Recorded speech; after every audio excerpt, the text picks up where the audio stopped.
O ano era 1989.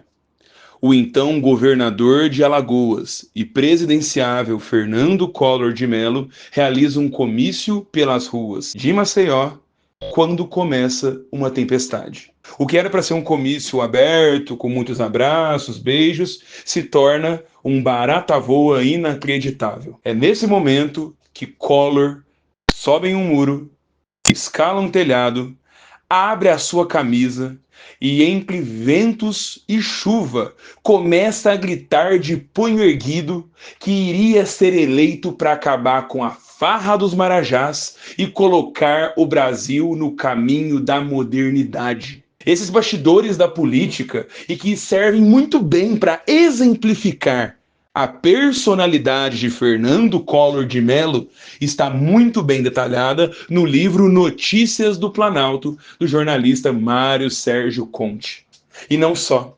Nesse livro você tem os bastidores e as origens da família Collor de Mello, passando desde Collor com Lindolfo Collor, vô de Fernando, que foi o primeiro-ministro do Trabalho do Brasil, ainda no governo Vargas, e de seu pai, Arnon de Mello, amigo pessoal de Roberto Marinho, que na década de 30 é jornalista e, por essa amizade, se torna dono de uma afiliada da Globo ali em Alagoas, fazendo da sua família uma grande força no mercado de informações do Brasil e, sem dúvida, um dos maiores do Nordeste. Todo esse panorama já nos ilustra bem com o nosso personagem.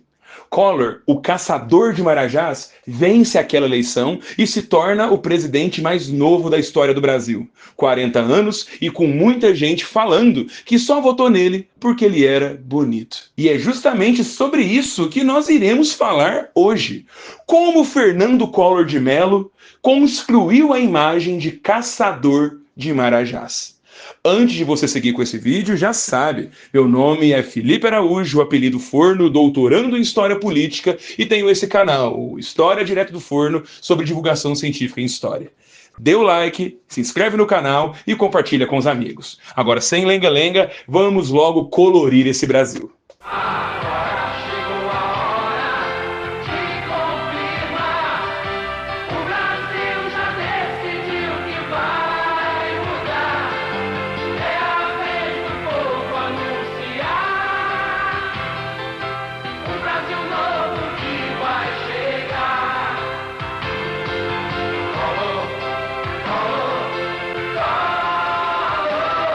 Um pouco de contexto. Nos anos 80, o Brasil vivia vários movimentos. O poder dos militares estava acabando com a transição da ditadura para um governo civil, colocado ali na eleição indireta de Tancredo Neves, que morre e assume o seu vice, José Sarney. Você tinha toda a preocupação dos políticos de oposição à ditadura, querendo ganhar força e se posicionar no que viria a ser a Constituinte para fazer a Constituição de 88. Você tem uma grande mudança geracional com um apelo cada vez maior para a juventude e uma extensão muito maior do acesso à rádio e TV no Brasil. Mas também tem os processos de lidar com um legado autoritário que os militares deixaram. E nenhum legado foi tão grande quanto a máquina institucional do Brasil completamente destruída em um monte de privilégio de dívidas. E falando nela, uma dívida externa que estava gigantesca e que só iria aumentar até o fim da década, e uma inflação que, se no começo de 1980 ainda estava em 2 dígitos, chegaria em 3 dígitos ainda no governo Sarney, que começara em 1985, e ainda chegaria a 4 dígitos antes do Plano Real, em 94. Dessa maneira, o Brasil se encontrava num momento de bastante transformação. Mas não só. Nós tínhamos o planejamento das eleições presidenciais de 1989.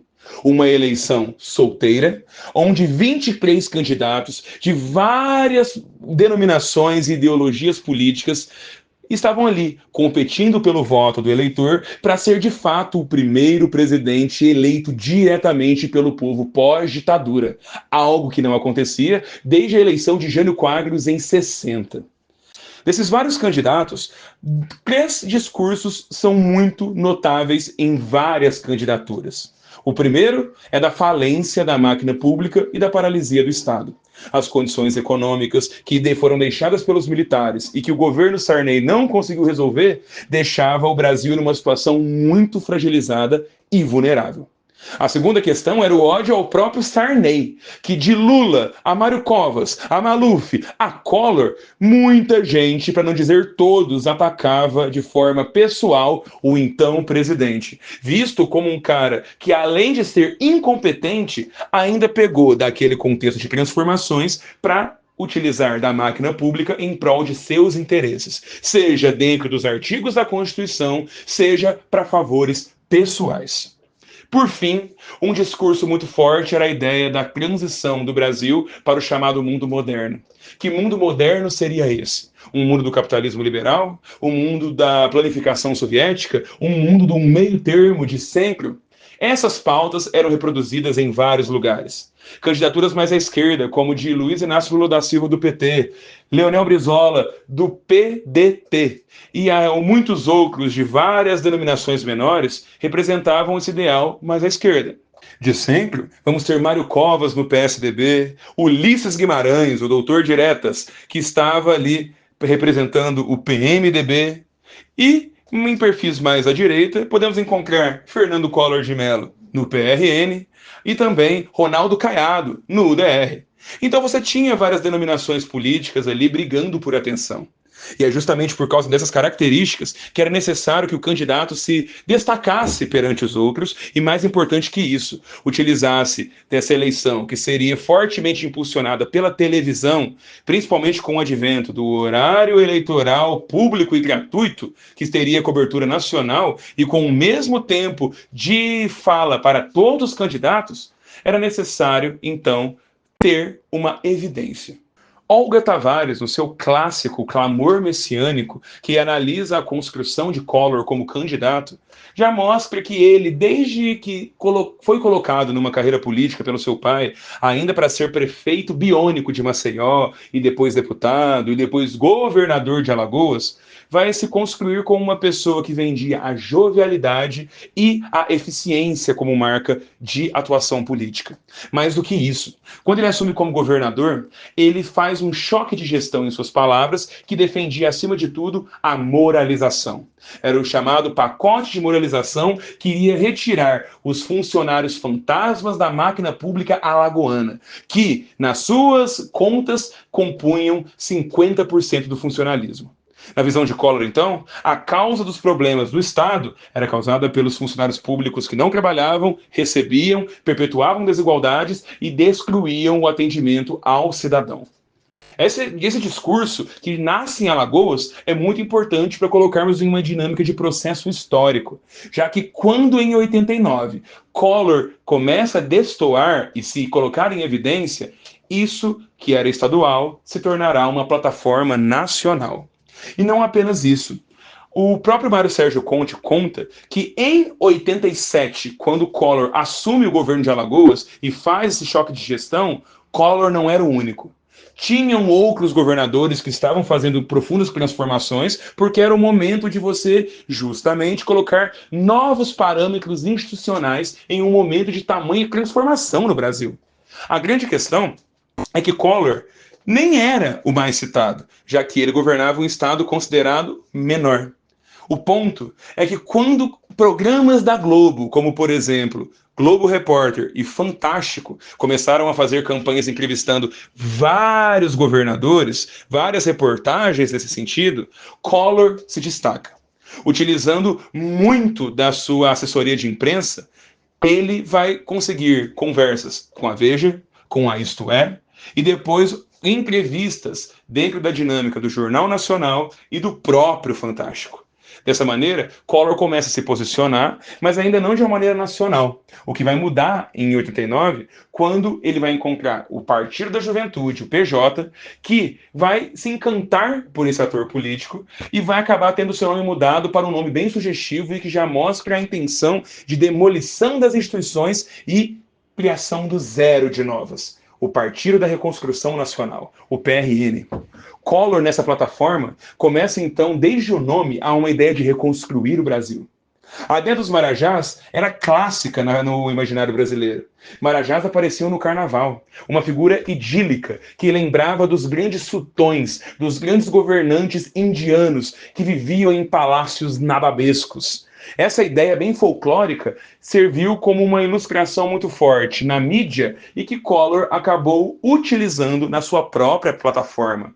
Falar mal de funcionário público já existia nos jornais. Os adjetivos eram vários, porém, Marajá foi uma forma quase folclórica, que foi escolhida justamente e acabou pegando. Isso principalmente dentro dos comícios. Você caçar Marajás significa curar o Brasil do desrespeito à máquina pública, combater os funcionários. Collor falava que iria demitir 1 milhão de funcionários públicos caso fosse eleito. A ideia, então, era uma fórmula muito forte: atacar o Estado, atacar Sarney, atacar as instituições brasileiras e recomeçar do zero, uma verdadeira reconstrução nacional, que na figura de Collor deveria refundar o Estado, colocá-lo no caminho para a modernização de acordo com o capitalismo liberal, que na sua visão tinha vencido a Guerra Fria, e mais do que isso, Collor nunca fala dessas coisas sozinho. O Mário Sérgio Conde sempre deixa claro que ele sempre conversa com articulistas de jornais, é atento às dinâmicas das páginas econômicas e nas suas plataformas é sempre muito bem assessorado. E a ideia é essa, porque Collor não vai ter ideias, programas, projetos, mas sim ideias gerais que encontravam muito eco na mídia daquele momento e estavam dentro das transformações daquele contexto. O cientista político Carlos Mello, no clássico Collor, o ator e suas circunstâncias, mostra como Collor está sempre negociando com o contexto e sendo influenciado por ele.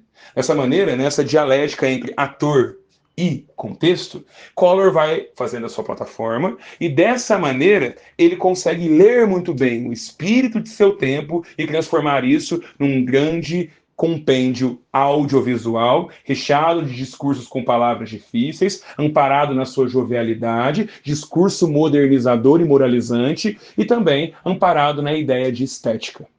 Collor, além de ser bonito e jovem, esbanjava força, fazia demonstrações esportistas durante a campanha, e além disso, tinha forte interlocução com personagens da mídia, principalmente da Globo.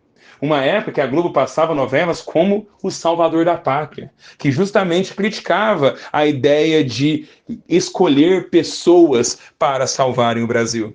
E por fim, Collor, na sua ideia de caçador de marajás, também vendia bastante a ideia de ser a Evita Peron brasileira.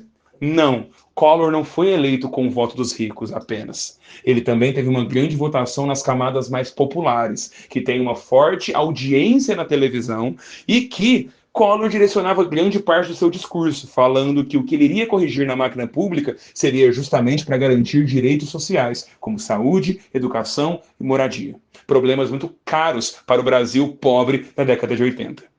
Dessa maneira, ele acenava para a modernidade que as classes altas gostavam, mas também para uma refundação de um Estado que agradava bastante às classes baixas, que preferiam, naquele personagem quase global, uma alternativa perante outros candidatos que falavam pelo povo, que eram já mais velhos e que tinham uma posição quase de chão de fábrica, visto pelos discursos de Brizola e de Lula.